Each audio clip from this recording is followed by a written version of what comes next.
How are you today? Happy Wednesday. It's 10 a.m. Wednesday. What do we need to do to sell some stuff and make it happen Wednesday? I'm Mary Bicknell. I am here to help you with your psychology and selling so that you can make more cash, the cash that you crave, and have more free time to do whatever all the other cool stuff of life. So every Wednesday going live at 10 a.m. Pacific to answer your questions. So either show up here, comment below, hi, I see you, say hello. And if you're not able to show up, hey, send me some questions. DM me, direct message me, private message me, email me, tag me, ask me a concrete question around business, around psychology, around money, selling, mindset, launching offers, all the yummy things. I'm going to keep it in this frame for you of psychology and selling so that you can see how you need to master these two things. And when you do that, oh my God, life is so good. So I want to share with you what I call part of your secret to selling. And I know this is one of the hardest things to do. And this is what it is. Here's the question. Mary, how do I differentiate myself from all the other fill in the blank, all the other people in your industry? So this happened to be an interior designer. I've had other clients that ask me this. How do I differentiate myself with their coaching, with their real estate, with their financial planning, with them being a physical trainer? So if you are a service-based professional, I got you. Most of you who are watching, hi, say hello. I see you on there. Hello. Most of you who want to have, I want to say, not like some gargantuan business. You want to be a solopreneur. You want to have a couple, maybe contractors. Maybe you want to hit like $500,000 or something like that. Really, the goal for you is you want to sell your product that you love. You love the delivery of the work that you do. The marketing and the selling of it is where sometimes you get hung up. And that's what we're going to address today. Sometimes it's like the question is, how do I differentiate myself? There's like a million coaches. There's a million realtors. There's a million financial planners, a million interior designers. How do you differentiate it? And how do you do it in a way, honestly, that's elegant and gracious and not disparaging, your competition? I think that's so important. Nothing is more distasteful than hearing someone quote, and I'm air quoting for those of you who are going to listen to this later on the podcast. Nothing's more distasteful than hearing someone disparage their competition.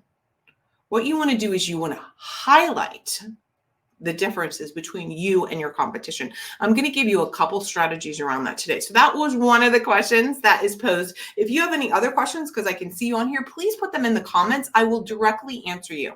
I want to answer you. And if you haven't signed up yet for my upcoming 2-day workshop, please do. There'll be a link around here. And if you want to get direct information about that, send me a message. It's going to be so good. So one of the other questions is, how do I differentiate myself?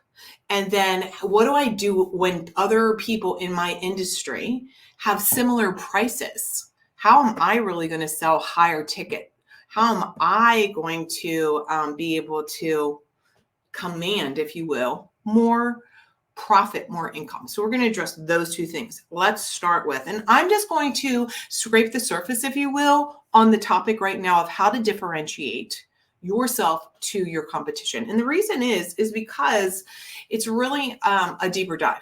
It's a deeper dive, but here are some of the key things to do. Ready? Write these down. These are notable. If you do the stuff I'm sharing with you, you're going to make money. Here you go. Number one is understand what your competition is, who they are, and how they sell their products or their services. Why is that important? So on one level, you are unique, right? So you are unique, and the world needs you to sell and show up and offer your services. There's more than enough people that will love you and want to buy from you. Boom.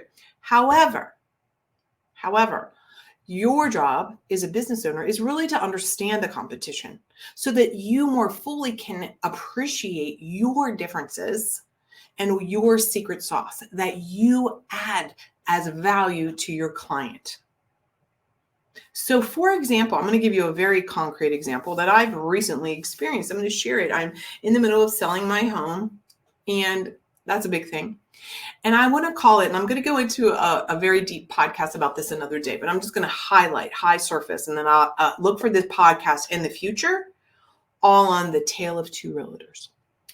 So how do you differentiate yourself? Here you go. When you're out selling and making an offer, you need to know how your competitors sell.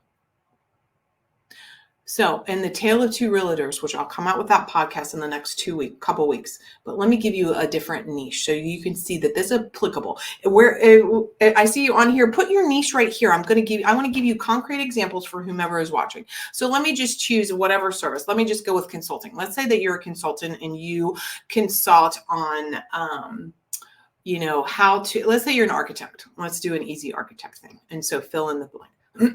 So if you're an architect and your person,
I'm so sorry. I don't know why my sound is coming in and out. No idea at all. I will keep an eyeball on that.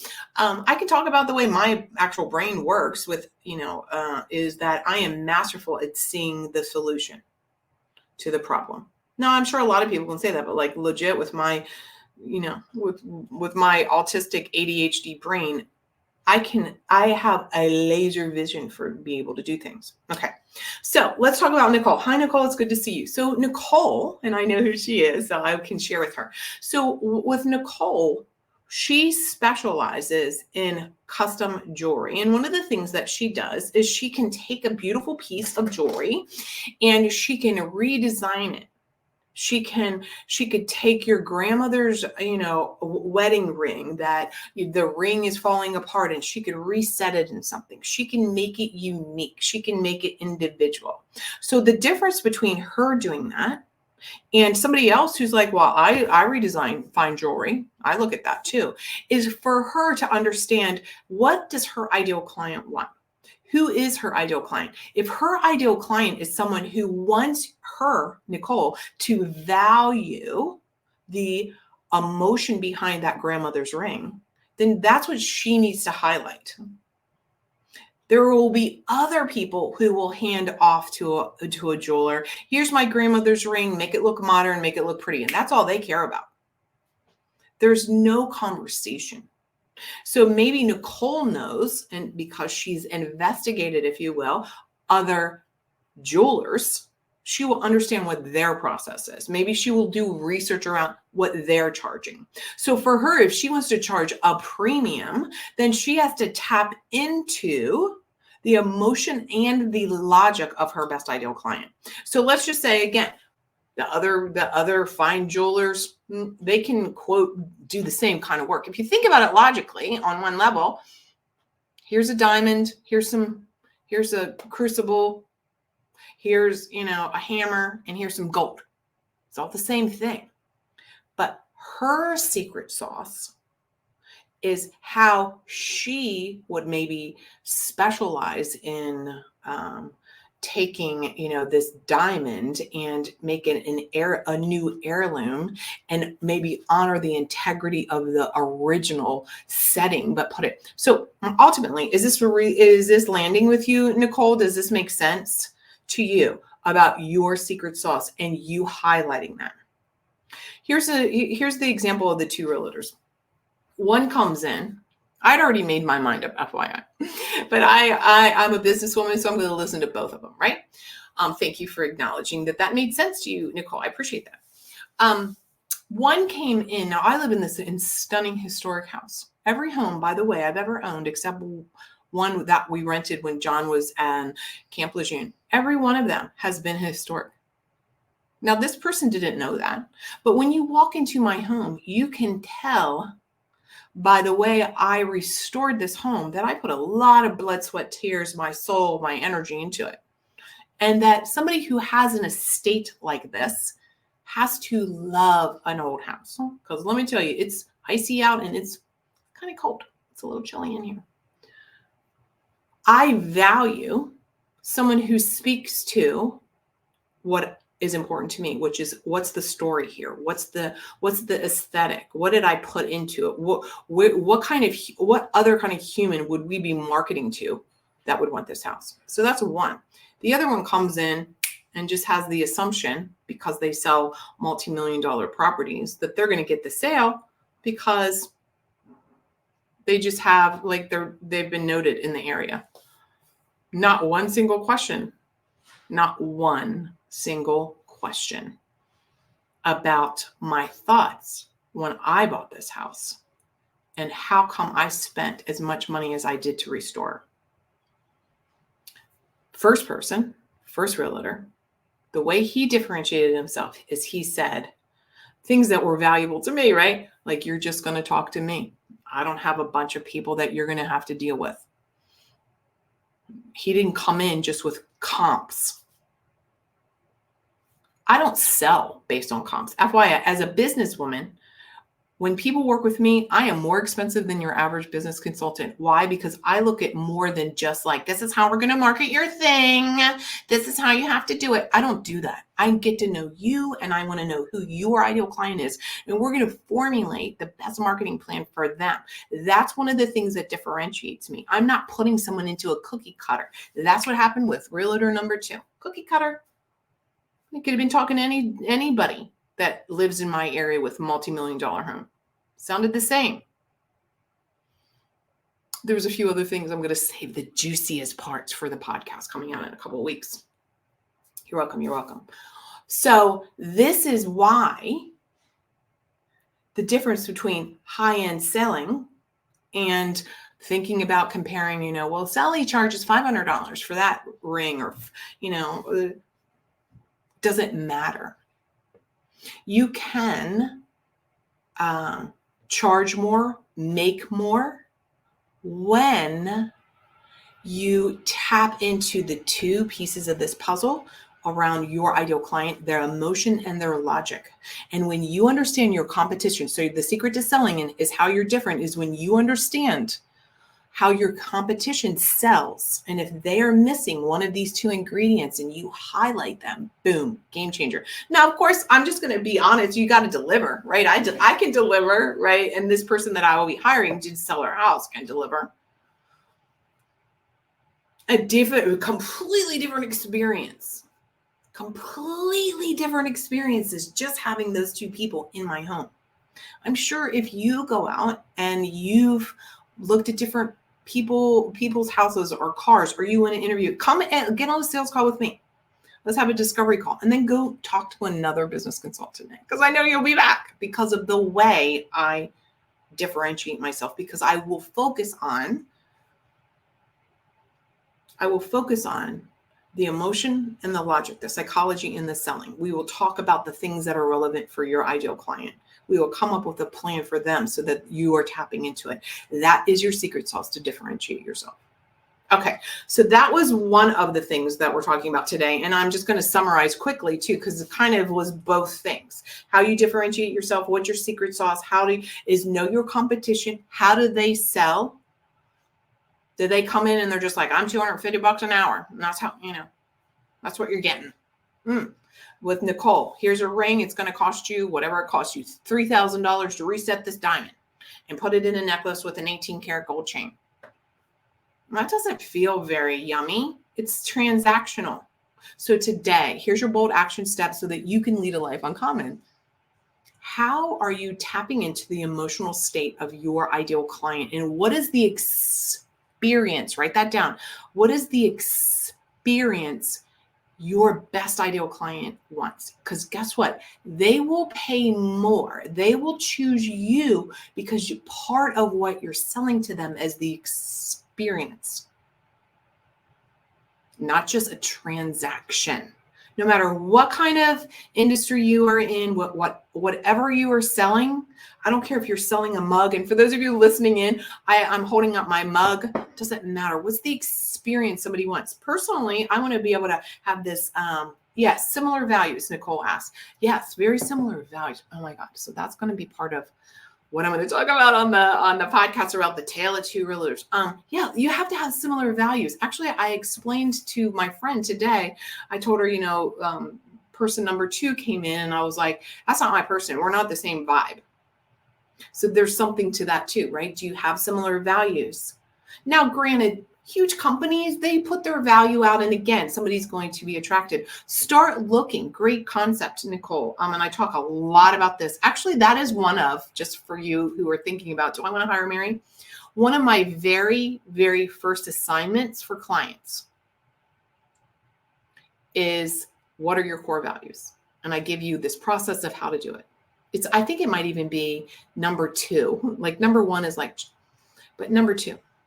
Why? Because when we market our value system or our value proposition, our core value belief systems, it's very easy to stay in our lane as far as what differentiates you. You can lean on your values when you're marketing. You can feel solid in your values, and people can smell that. You can smell the difference between somebody who shares your values and not. Okay. You can tell I love this. I love helping you, love your product, love your business, sell it, have incredible clients.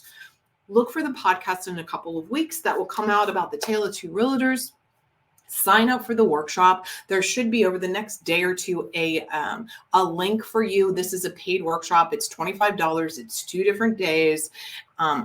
Deep dive. We're going to go deep dive into selling and have you fall in love even more deeply into selling. Because see, when you know who you are and how you're different, it's very easy to sell. It's very fun because you're just being yourself and your values, like Nicole was saying, and how you can allow yourself to lean into how you're different shows up, and your ideal client comes in clapping their hands like, yay, I'm so glad I found you. That's what we want, right? And then let me tell you, if you don't like selling, it's because you, 1, maybe don't believe in your product. Number 2, maybe you're not really being the real you. You have fear that you've got to be like everybody else. I want to offer to you that when you're really your real self and you can have the most fun and the most enjoyment connecting with your ideal client, and you can market from that way with full belief that, of course, there's more than enough clients out there for you to make all the money you crave, doing work you love, having the lifestyle that you want. When you believe that and you know you've got a good product and you see how you are different, and that is what your clients want. They want somebody different than the herd. Selling, it becomes just like a conversation.